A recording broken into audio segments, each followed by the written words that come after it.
So what do you define as a chore? Wow. Big questions today. A chore. I mean, it's something, I guess, something that you don't want to do, But you but need to do? it must be done in order to continue with your life Okay. without falling into utter disarray.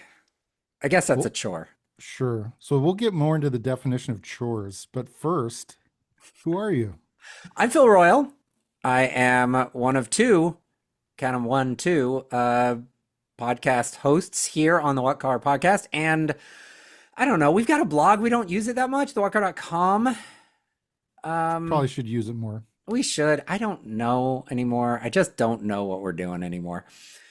Lost a ship out at sea, adrift, not knowing what to do. God, it's depressing. Uh, I say thewhatcar.com/store, and I've said for the last 3 episodes, I think, that I'm thinking of discontinuing it because I don't know if we're actually making money on it or not. Because of big, beautiful tariffs Big beautiful tariffs. The are becoming a chore. Yeah, they're everything that's on that store is printed in America, I believe, but because it's clothing and stuff, Yeah. then it's Almost all of not. it comes overseas from Yeah, and I overseas. tried to price out American stuff. Like, oh, okay, just get it made in America. You know how expensive that is? Probably double, if not triple It the is price. significantly. It's to the point that I would not purchase my own t-shirt to promote Yeah. my own brand. Oh, the what car? No, gosh, I'm horrible with URLs. YouTube.com/at the what car, and watch us there and make comments. Any Say how comments? wrong we are, or right. We've had some saying that we're right. So Okay. Ed go figure. Sanchez, 15 plus years in automotive content creation and moderation. Day job, automotive electronics industry analyst, and the Watt Car co-founder and contributor. What's a chore? What's a chore? I guess listening to us, according to one of our YouTube commenters. It's something they must do They anyway. must do, even though they don't enjoy it, evidently. I'm happy. If we're a chore, that's great because then you have to listen to us. You might not like it, but you've got to do it. You have to stay informed about happenings in the world of EVs. We're a chore. Why are we a chore? He claims we're going off on Trump derangement syndrome, and I don't know. I guess he doesn't like my impressions, evidently, So it's about Trump. It's not about Elon Musk or both, or both. maybe. Yeah. Well, we don't do Elon Musk impressions here because I don't even know how you could. I don't know. But you'll have to put your impression hat on, thinking hat, and then impression hat on to figure that one out. Yeah, I don't like talking about Trump or the tariffs or the politics Or Elon. or Elon or any of that stuff. It is just a reality of EVs. It's You kind go of back unavoidable. Yeah. 4 years when we started this podcast, and we pretty much only talked about Tesla and what might be coming down the road with Hmm. other manufacturers. It was like that was every single week. Hmm. And that was what you had to talk about because there were no other real EVs. There was no competition to Tesla back then. Hmm. And so that was kind of what you had to do. And that was back when Elon Musk was a superhero. Hmm. And since then, the world has changed. A little. And now you got to talk about what's changed. Yeah. And part of that is politics got in. Everybody was flying high. And we talked about the tax incentives and all this. Everybody was in the EV world was flying high though during the last administration because everything was pro Yeah. EV, pro green. And so it wasn't IRA, controversial. NEVI, all that. Yeah. Yeah, it wasn't really controversial. It was we were doing a lot of interviews with companies about Hmm. how are you going to use this? How accessible is this stuff? What are the, Hmm. how do you do it? Was very positive as far as this. We Hmm. are a propaganda podcast. We're not going to come on Pro an EV EV podcast. propaganda. Yes, we are not going to come on an EV podcast or have an EV podcast where we talk about drill baby drill and how much that's better. So don't be shocked when the controversial part of like canceling everything is Uh-huh. then news. Whereas before it was how are you going to use the funds? Now it's uh-oh, the funds are gone and Now what? now what? And how bad does this set back the industry Mhm. that we want to talk about and that presumably we want to have succeed? And Yeah. presumably the listeners want to have succeed, or else At why least are of you some. listening? because it's a chore and they must do it, Yes. evidently. Anyway, so the top of the list here, and you said, "Oh, I haven't seen anything that's big in the news." So I don't know This on week's like been an slow as far as I've been concerned. yeah, well, so maybe on a national like big beautiful bill. Well, there I go again. Um, this isn't like headline material, but for I'd say in the context of the EV world, this is fairly significant.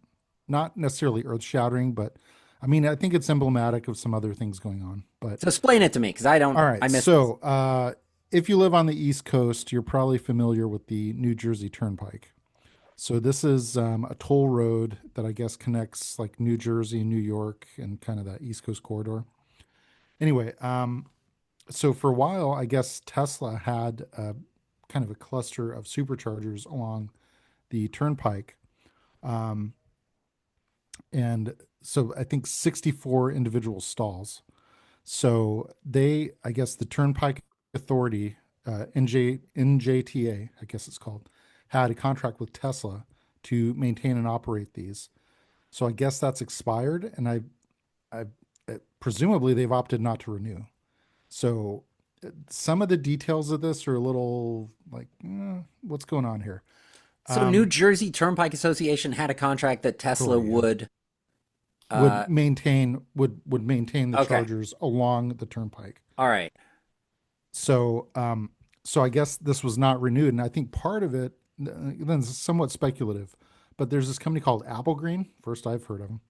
Anyway, I guess they're an Irish company, evidently, but they operate some of the travel plazas on the turnpike, and within that contract, there's language that gives them exclusive rights to install and operate charging stations.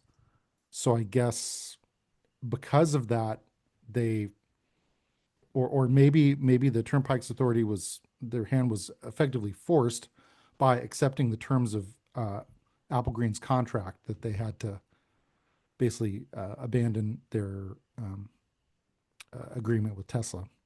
So it seems. I don't. I'm not an expert in contract law. I don't know all the specific nuances of this, but Tesla claims it offered good faith terms to the NJTA to continue their agreement, but they were kind of rebuffed. But I guess they kind of saw this coming. So three for the last 3 years, Tesla has been installing additional superchargers along the turnpike to serve customers uh, outside of, I guess, the land that is under the immediate authority of the New Jersey Transit Authority. So they kind of foresaw this and anticipated it. So they're going to lose. Tesla's going to lose the ability to have their chargers on this land, and presumably it's going to be replaced. All the chargers will be replaced by another company. Yes, Oh, how interesting. yeah, but they said, but if you go a little bit outside that, but still kind of along the turnpike, we will have other superchargers. So it seems like they kind of got ahead of this, thinking that this could be a possibility. But then you'd have to presumably exit the turnpike. Yeah, so so basically what it sounds like to me is these additional stalls they've installed are not at the what they call quote travel plazas, which are kind of these big kind of multiplex kind of It's been I'm decades since using a I've been on movie the term, turnpike. but basically like restaurants, restrooms, convenience stores, all that, like right along like just off the exits. So they're Yeah, going to if it's lose. Yeah. I don't I it's been decades since I've been Hmm. in Jersey and on the turnpike. So I don't know, but recently I did do a trip down the middle Hmm. of America, Hmm. and when you're on a toll road, they will have through like Oklahoma and Hmm. that kind of area, you'll get to everything's in the middle of the freeway. Hmm. So you don't actually have to exit and re-enter the toll road. You just Hmm. pull over, you can get a McDonald's, you can get gas, you can do whatever you need to do, and then you get back on. I'm Hmm. assuming this is a similar thing, very convenient charging for The ones they had, the the ones ones that, yes, the they're ones that going New to have are Jersey a little bit. owns on the land that New Yeah. Jersey, the Turnpike Association owns. I'm assuming that's like just as convenient as that. But if you want to go beyond that, or if you want to get now to something else, now you've got it's inconvenient. You got to go a little bit further off Yeah. the turnpike, I guess, presumably. So, anyway, some people are saying, "Oh, this is kind of smoke-filled backroom deals," but I mean, we are talking about Jersey, so I mean, Well, I just looked up because I was like, because I don't know politics. They voted for Harris in the last election, yeah, according to AP Elections 2024. I don't. yeah, yeah. Yeah. I So think Jersey swung blue, not by a lot, but by enough, yeah, I six guess. percent, So which is pretty big. But could have been some anti-Elon sentiment going on with this. I mean, I think it's kind of sad. I mean, to address our, these snide comments we're getting on YouTube, it's unfortunate it's gotten to this point where it has gotten so partisan, where even I would argue still an objectively superior charging network for by and large was is just being kind of jettisoned and kind of abandoned just to try to make a political statement or kind of revenge or I don't know. I don't even want to I, go too far down that road, but it's I mean funny. I think it's kind of a bummer. But anyway, We, when we started this and talking about chores and hmm whatnot, and in the past 4 years, where we were talking about Navy funds and things uh-huh. and how that money is going to be used, and part of Yep. all of that came with it Tesla opening up NACS to hmm get some of those funds. hmm And they had to be able to charge more than one type of vehicle. So they had to open it up, and that was what they did. And then GM and Ford and everybody kind of hmm fell in place. And then I don't know if there's licensing agreement that you got to pay as a charger, but you Well, can now it's use standardized. Now NACS. it's SAE J3400. Okay, So so there's that. So Tesla started all of that as part of a money grab hmm to get the Navy funds, to get the millions or billions or whatever hmm amount of money that they got. We don't know. So now, though, that decision has bit them in the butt hmm because now they can do exactly this. New Jersey Turnpike Association can say, we will get rid of all of these superchargers and we will hmm replace them with a third party that will be able to charge hmm Teslas hmm and everybody else Yep. at the same time. There is actually, assuming uptime stays the same, which hmm is a big assumption. We'll see. But Yeah. assuming that this Irish company, whoever they are, that they can come in and they can maintain the uptime that superchargers are so known for, hmm there is zero downside to EV owners, Tesla or non-Tesla, because the plug will still work. Yeah. Hypothetically, but like And you it's said, that's something going that, on the assumption that yes, they it's can going, maintain that same level of yeah, service. there's a lot of assumptions there. But Tesla, had they not gone for the Nevi funds, hmm that then Elon Musk essentially wanted removed by backing By Trump Doge. and paying $250 million to Yeah. help get Trump elected, and has consequently canceled all of these funds, hmm shooting his own company in the foot. hmm Now he's set the stage for something like this, where Tesla can be removed from an area and it not actually affect the customers, assuming uptime stays the same, assuming that the other company can do this. It's just interesting when you look at Yeah. like decisions and consequences to the actions, Yeah. and you draw that over the course of multiple years, say 4 or 5 years, hmm and here we are of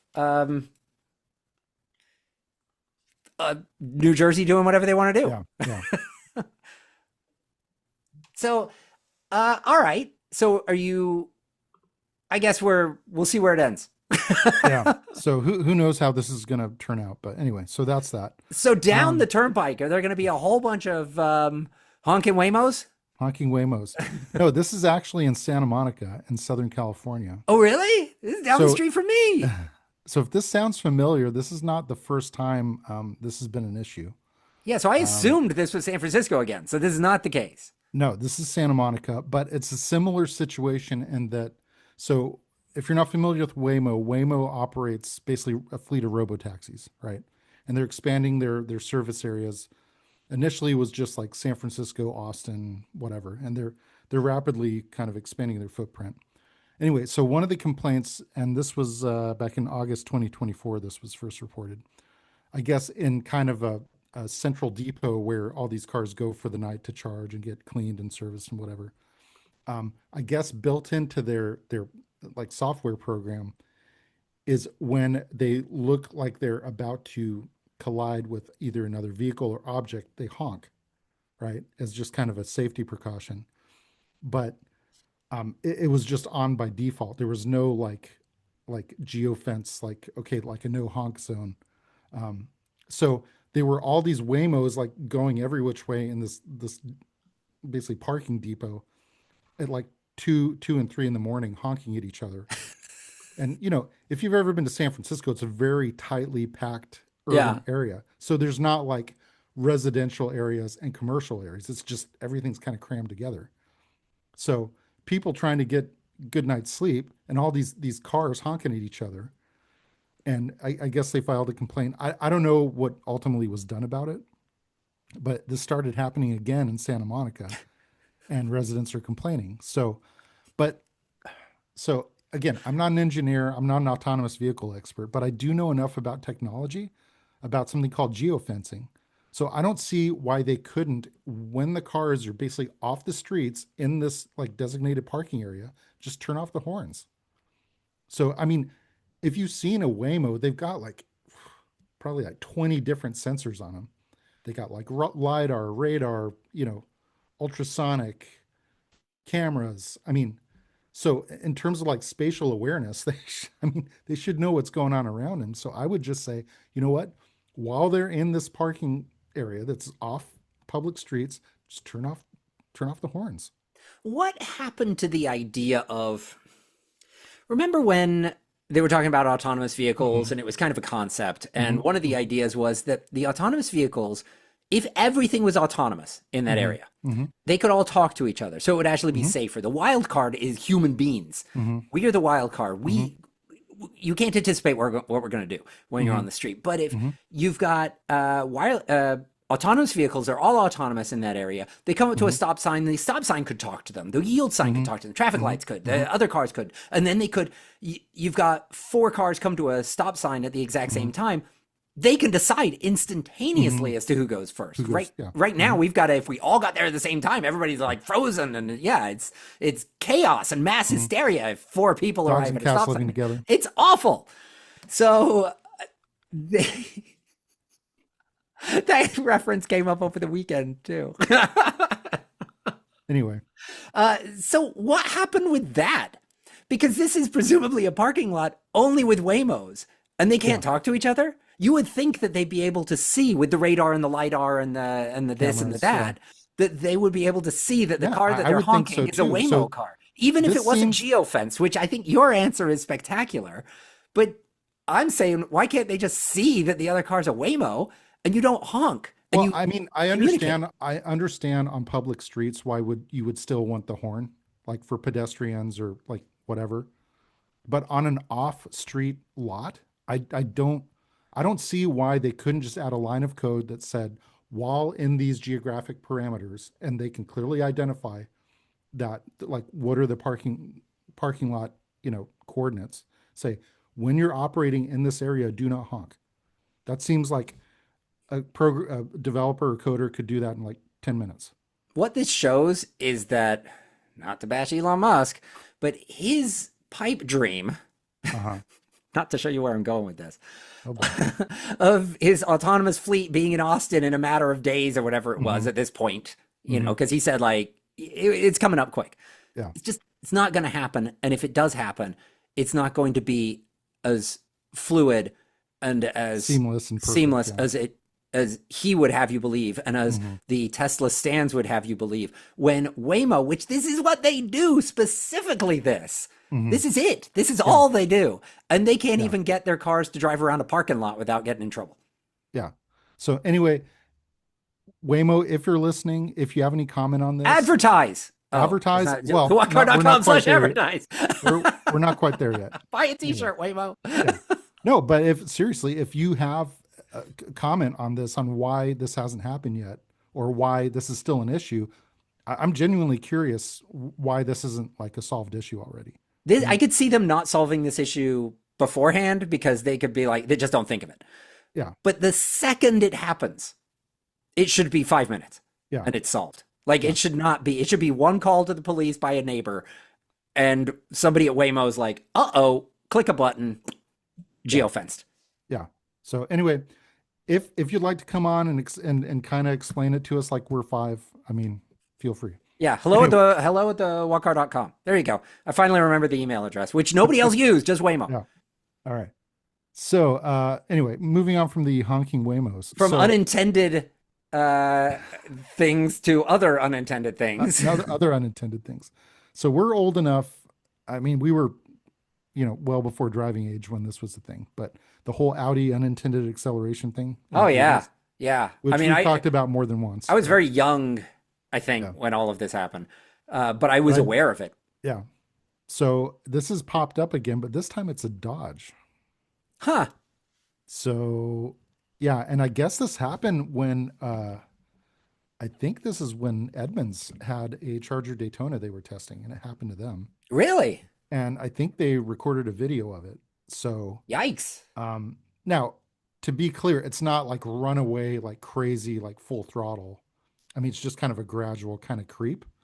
But they did observe the car accelerating up to about 45 miles an hour, which is And in what a pretty good scenario? clip. What was the deal? So I guess this is kind of a speaking of unintended consequences.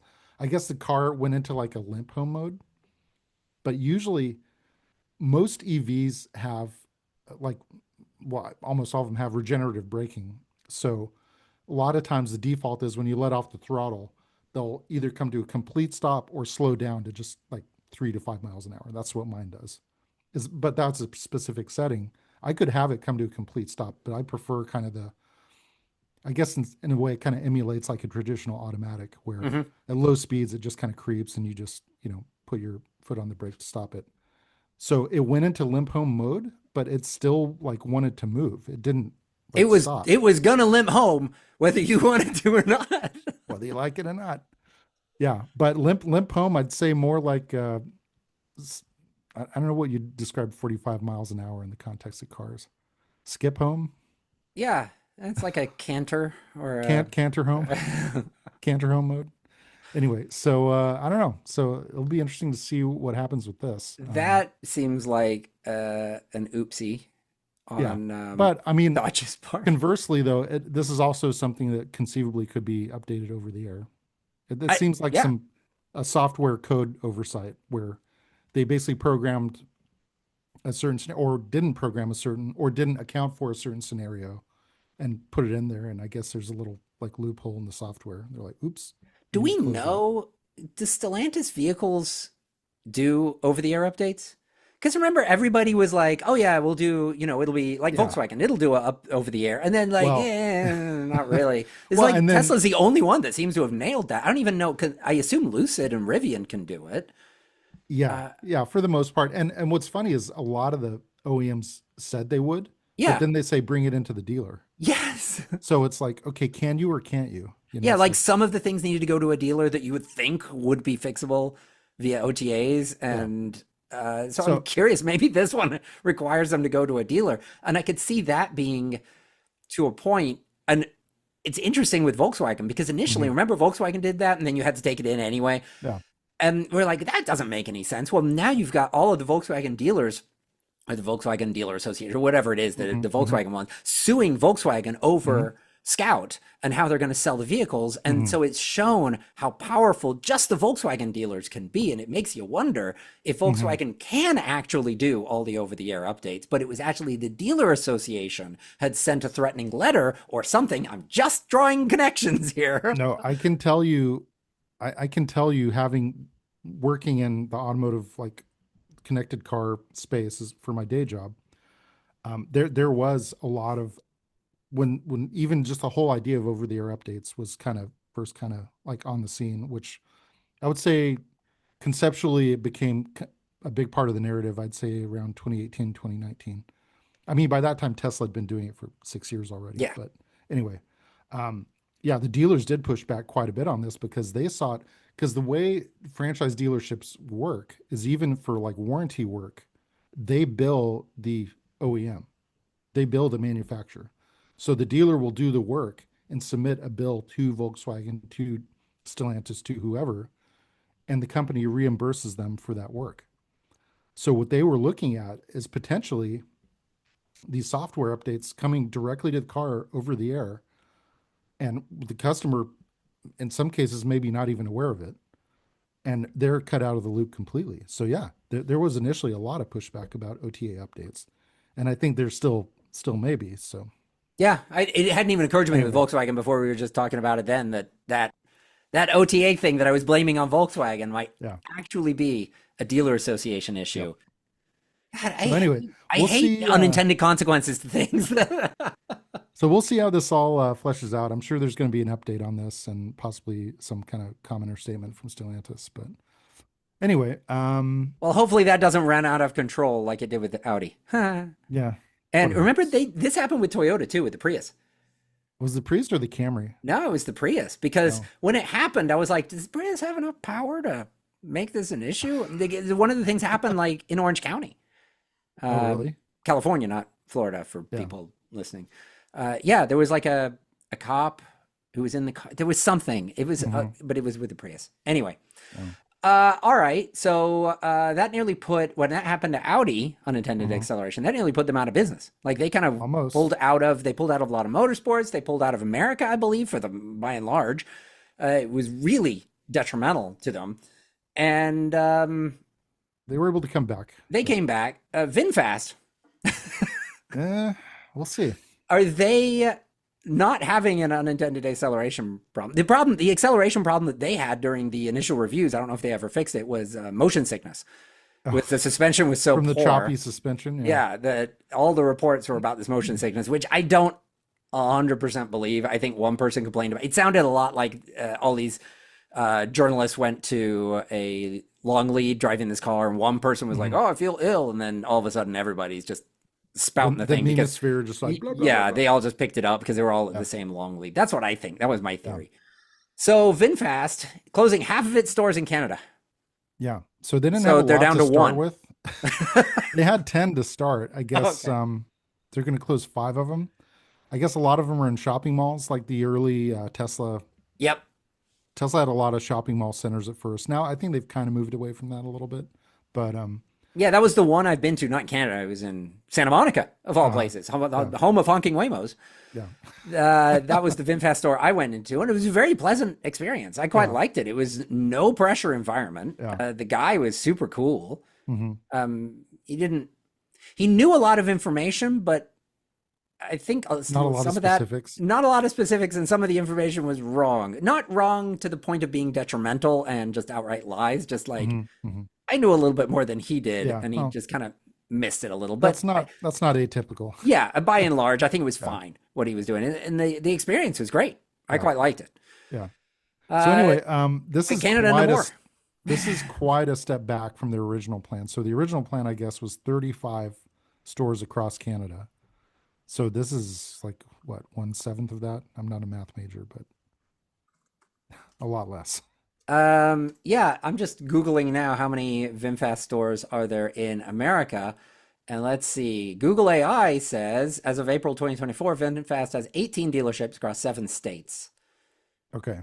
Assuming that's true, there's not a huge rollout that they're doing with No. these things. Ironically, though, I've seen several VinFast, as I think you have too. I just saw my neighbor drive by Yeah. in his white one that goes into the shop periodically. Yeah. So I mean, it's not that they're like non-existent. They're out there, and I'm seeing some on the road. Of course, we both live in California, so whenever there's a new shiny EV, we usually see it Yeah, first. we see it. And VinFast had like a SoCal edition that came out before Hmm. it did anywhere else. And I was seeing Yeah. them months and months and months before anybody else. And they were Yeah. like the half mileage version or a third of the mileage version or whatever it Hmm. was. It was these Hmm. tiny little versions that basically were useless because they Hmm. were almost the same price as the full version that came out a couple months later. I don't remember what they were called, but I Hmm. kept seeing them. You could get them for a dime for Hmm. the lease deals that they were having Yeah. on that. So, what do you think? Is this the beginning of the end? Is this We'll see. I think the general sentiment toward EVs is kind of cooling, not just in the US, but kind of globally. So I think there's kind of, for the companies that have the resources and the wherewithal to do both ICE hybrids and or EVs, I'm seeing a little bit of a shift toward hybrids and PHEVs a little bit. so? Is this Um, really going to hurt companies like VinFast that aren't set up for an ICE mixture? Like they're not on the I rocks? I think Or- VinFast challenge is they're an unknown brand. they're nice looking. I mean, subjectively, I think the styling, they look nice. The guy that I know that's Yeah. got one, he's got that. He's got two Teslas and Hmm. an i3. Hmm. And the VinFast holds its own. It looks good. Yeah. No, I think it's a nice looking car. I mean, on paper, they perform okay. Um, some of the subjective reviews from some auto journalists have been less than charitable. So they're not exactly getting the best reviews, but from a functional standpoint, at least once they got over the few little software hiccups that I heard on some of the early models, other than that, they seem to be fine. I'm not aware of any major, mechanical or functional issues with them. But I think it's a matter of communicating a compelling value proposition to new customers that it's a new brand. They're not exactly cheap. I mean, I think they're like 50 to 70,000 for an unknown brand, out of Vietnam. And people are like, what? I ain't going to pay that, The problem with not having dealerships is one of the ways that you would shop for a car back in the day. I Hmm. don't know how it's Hmm. done anymore. I imagine now you do online stuff. But back in the day, you go to like the auto mall and you kind of walk Hmm. around. I remember doing that Hmm. with my Hmm. parents. You go in, you walk around, and you might leave with a Ford, but you may have come looking for a Mazda. Hmm. And you would walk around the loop and you kind of look around. It's like, you know, Hmm. it's how you discovered Hmm. stuff. Hmm. And, this is long before the days of the internet. Hmm. So if they take away the stores that they've got that are in malls or whatever, you've got no accidental discovery Hmm. taking place other than perhaps seeing one on the street. And they're not And Googling it, Lamborghinis. looking it up, saying, Yeah. oh, what is that? Yeah. And they're not like Lamborghinis where you look at it and you're like, whoa, you see Hmm. it. This is just another SUV on the road. You might not even notice it. Hmm. So I don't know how you discover a new brand Hmm. anymore. Yeah. No, it's an uphill battle. I'm not writing the obituary on them yet. I still think they could have a chance, but I do think they have a little bit of an uphill battle. They've Their got tons of original money. does. There's this Yeah. Vietnamese multi-billion Multi-billion dollar. dollar conglomerate. Yeah. Yes. So they can weather the storm. I've made this statement before. It depends on how the company's built and how Hmm. they've built their business model. And I think with EV companies, EV chargers, EV accessories, all of this stuff, if they built their model on the NEVI funds Hmm. and government subsidies and cash back from the state and local cities, if they built it on that, the Hmm. company's probably going to fail, Hmm. especially now. Now that Hmm. because I've been saying this for years, and now all of a sudden that money's being taken away. So now we're going to see if Hmm. I'm right. But if you Hmm. built it on those, then it's going to fail. Hmm. But if you built it on something that can support itself, like Hmm. Superchargers kind of Hmm. did, they built this thing that can support itself, and then if you can get extra money, then boom, it's great. Hmm. But if you can't get extra money or you can't get any money, then you've still got a solid business model. I don't know how VinFast came here Yeah. because they've got billions of dollars, and Hmm. and did they want the U.S. funds? And if they did, I would say it's death watch. If they didn't need the U.S. funds and Hmm. incentives, then I they can weather the storm because they should have Yeah. already anticipated slow adoption. My feeling is they're probably playing the long game because even if they're taking some losses in the early years, the U.S. is such a large market that it would be in their interest if they have the financial wherewithal to weather a few bad quarters, a few bad years, to stick it out, to build their brand, to become more of a household name. So we'll see. But that's that. Yeah, that's that. That's that. Okay, last couple things, and we will run out of here Yeah. because I mentioned on other episodes I've got a child that needs picking up right around now. So our buddy Mate Rimatz, so he made a hot take statement. I don't know really how controversial this is. I mean, I guess maybe an engineer could like mansplain it to us, but Well, let me he's mansplain this to everybody. Mate Rimatz is the CEO of and creator of Rimatz that made a $2.4 million, I want to say, about, yeah, supercar, EV supercar, and now has since got, what is it? Bugatti Bugatti. Rimatz is the Yeah. name of the company. And so he now oversees Bugatti Rimatz and various other Hmm. companies, whatever, and now answers to, I think Porsche is one of the biggest Porsche, but stakeholders I in mean, that, which ultimately is Volkswagen peripherally Group. part of the Yeah. Volkswagen Group. Yeah. So this dude got his start with an E30 EV conversion that he did off of a forklift or something. So that's the Yeah. background of this guy. Carry on. Now that I've Tinkering. Yeah. mansplained that. Yeah. So anyway, he says turbos don't make sense on hybrids. I guess the new tourbillon, I guess it's called. I don't know. So previously it was a quad turbocharged W16, Mm-hmm. and now it is just a V16, no turbos. Even without the turbos, the naturally aspirated V16 on its own, I guess, makes 1,000 horsepower. Just the engine. This is before you add the hybrid boost on it. But I guess altogether, it's like 1,400 horsepower if you include the electrical boost. So he's saying we're still making more power than the. I'm trying to remember the predecessor model. Chiron? Chiron? Chiron, yeah. So he said we're already making more power, more efficient, we're quicker. He said so. He's like, I don't really get why people are doing turbo hybrids, but anyway. So that's his hot take. Well, and it gives you like turbos give you a lot of torque, but electric motors That's what give electric you, motors are yeah, for. they give Yeah, you faster torque. yeah, more immediate. Yeah, So they're gonna peter out. I mean, maybe there is a model there somewhere for turbo hybrids. So you get the high you get the end off the and you get, line, and then you get the high end yeah, surge. I mean, I don't I don't know. know. I mean, he's gonna sing whatever song he has to sing, isn't he? Like if the next model it's a hybrid and it has turbos, he's gonna say how great that is. Or if it's Oh, I supercharged, was wrong, or I like mean, but anyway. yeah, it shows that you don't necessarily need it, whether or Yeah, not it's unnecessary on hybrids. I don't know. that's his opinion. Yeah. Well, You know what else is his that's what he's trying opinion? to sell this week. Yeah. What else What is his opinion what's that? is so you'd think this guy that sells multi-million dollar exotic sports cars that his daily would be one of his own, right? Yeah, because we know he's got one. Yeah. But here's the thing about like an ultra exotic, even if you could afford one, the maintenance, let's say it gets keyed or it gets in an accident, just the time and the effort and everything to keep it maintained, repaired, all that. Sometimes it's just easier to kind of have a beater that you Hmm. just drive and enjoy and don't care about. And if something happens, like, oh well. So he actually does. I'm sure he has multiple cars, but I I would guess. guess this is his designated daily, according to Instagram, for what that's worth. Um, Care to guess what it is? Well, you kind of gave it away a little bit because you listed a VR6 Okay, so that in our narrows the little show field a notes. little So it bit. narrows the field down. But after that, I don't know. I mean, it's obviously well, I would say obviously, maybe I'm completely wrong. It's Volkswagen. And Correct. I would assume a GTI.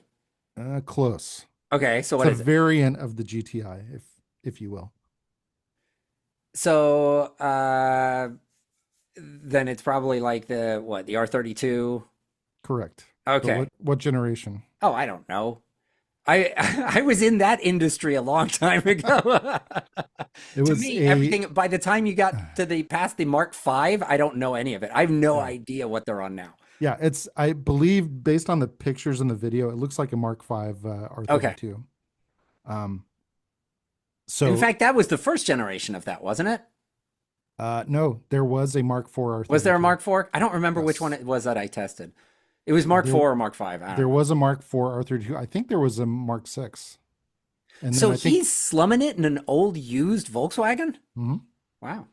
But he says he enjoys it. I mean, think of it. This is a guy that took an E30 and swapped a forklift motor into it. Yeah. So he's a tinker. He kind of likes, kind of steampunk kind of, you It know, gives him like street cred to be I cruising guess. around in So this. so anyway, but he's got an R32 that's his daily.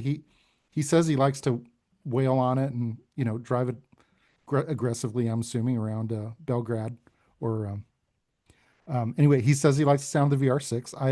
I'm with him in that. I had a Mark IV GTI, not an R32. It was just a regular GTI 12 valve VR6. But yeah, VR6s have a very distinct sound, which is kind of cool. Anyway, he said he wants to do a resto mod on it. So I guess I don't know if they ever actually offered this in the US or not. I'm gonna have to go back and do my homework. But I guess this is the DSG. Hmm. I guess the stock shifter paddles are plastic. And he made the comment on this video. He's like, oh, these feel kind of cheesy. He's like, I'd like to do these out of metal, and there's some other things I'd like to do. So, but if you're selling $2.5 million sports cars, you could do a pretty nice job on an R32. He can So probably have somebody in the engineering department do a 3D printed. yeah, 3D printed thing. Which actually, it's so funny that that would come up. I'm rebuilding one of my race cars, Hmm. and one of the problems that I had with it a while ago was the door handle broke on the Hmm. driver's side, and it's a plastic little like inverted L that Hmm. swings to push down the mechanism, whatever. So last night I pulled apart I didn't really pull apart the door. It's a race car, so it's all gutted, but Hmm. I pulled the door handle and the lock mechanism out, and then cleaned that up, and with 35 years of gunk in it. And I looked at this and went, I'll just get my friend 3D print a new one of these. I There you can't really go. get it out, so I don't think I can actually do that. I think I might have him 3D print the side and then I'll screw a 3D printed Gotcha. section into it, or I might just do it out of metal. But my first thing was, I'll just have him, because he's got a scanner and he Hmm. can 3D print it. I'll just have him 3D print a new door handle. So that's Yeah. literally, I'm me and Mate think identically.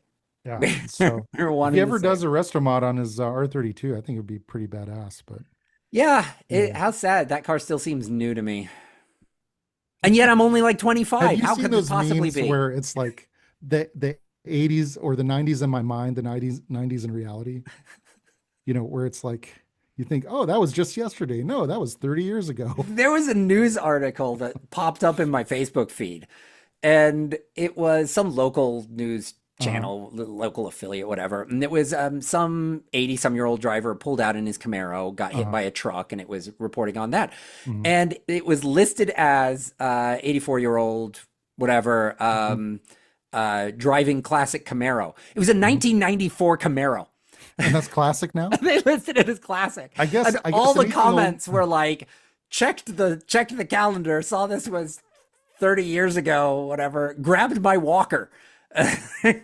Like, No, I guess the technical definition of classic in a lot of states now is 25 years. So technically, yeah, it would be a I classic. there's a whole debate in the automotive world about classic, vintage, because you cannot put a 1994 Camaro in the same category as a 1960 something Camaro. It just is a different vehicle. Yeah. They are different classes of vehicle. They are completely. Anyway, we're off topic. Show notes will be embedded into the podcast, and also youtube.com/ at the what car. I got the URL right. We've been doing that, putting that up online for 6 months or whatever it is now, and I finally managed to remember that.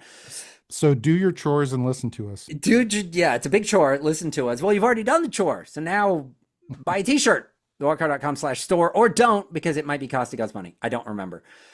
I really need to look into that. I just don't have time. Social media, we're on it. Tag us. I don't care. Share the podcast on it. That's the only thing I really care about. And then thewhatcar.com/advertise for Waymo. Waymo, you can Come advertise on. your honking cars. Yeah, and then advertise, and then come on and tell us why you haven't geo-fenced the freaking things. I don't know if you heard that. That's my alarm that says I've got a child that needs to be picked up. All right. So I've got to go. We're right on time, is what that alarm means. So, See you next week. talk to you later. Bye.